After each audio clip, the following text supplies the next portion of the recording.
Casti Connubii.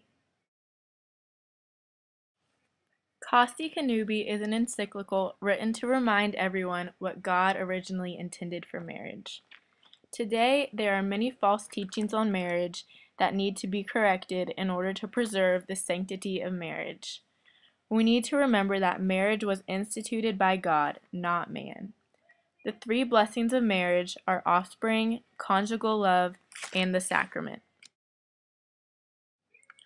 Offspring is the most important gift of marriage. God told Adam and Eve to be fruitful and multiply. It is the parents' duty to educate their children and lead them to Christ. Procreation is meant to be within marriage alone, but every child should be viewed as a gift from God. The sex act fulfills the marriage contract. Sex and marriage were created to be between one man and one woman. Spouses are called to love each other as Christ loves the church. The order of love says that the husband is the head of his wife and kids, just as Christ is the head of the church. This does not destroy the dignity of the wife because she is fulfilling her duty as the heart of the family. She is not viewed as a servant to her husband, but as his companion, and together they will bring their family to Christ. In matrimony, the couple receives sacramental grace that gives them the strength to fulfill their marriage duties even in times of hardship. This grace helps the couple to be an image of God's perfect love as they work to help each other grow in virtue and love of God. Today, society has degraded marriage and is sending the wrong message about what marriage really is. Society today teaches us that marriage was created by man, therefore it can be ended when you are bored or no longer happy. The media glamorizes adultery and divorce by showing it as a way that often makes people famous. And the worst part is that they rarely show the consequences. The MTV show 16 and Pregnant is sending the message that being a teen mom is glamorous, when in reality it is far from that.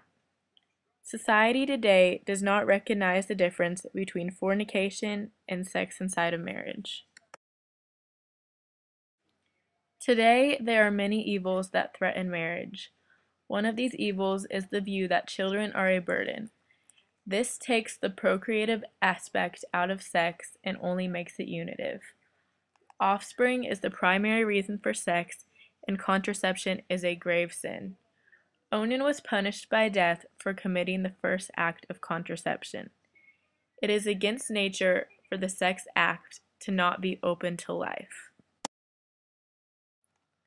Another evil is the view that it is okay to have an abortion and that abortion should be provided for women who do not wish to give birth to their children. The truth is that no one has the power to destroy life.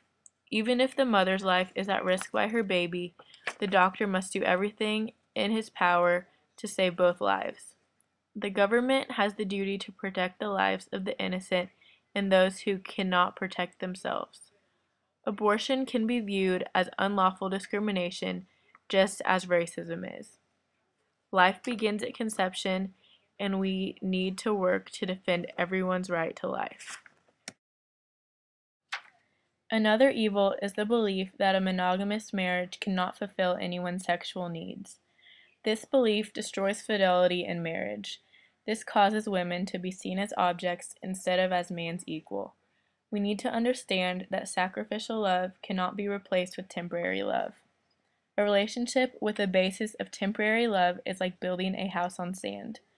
The marriage bond can only be ended by death. It is important for married couples to stay true to their marriage vow of "to death do us part."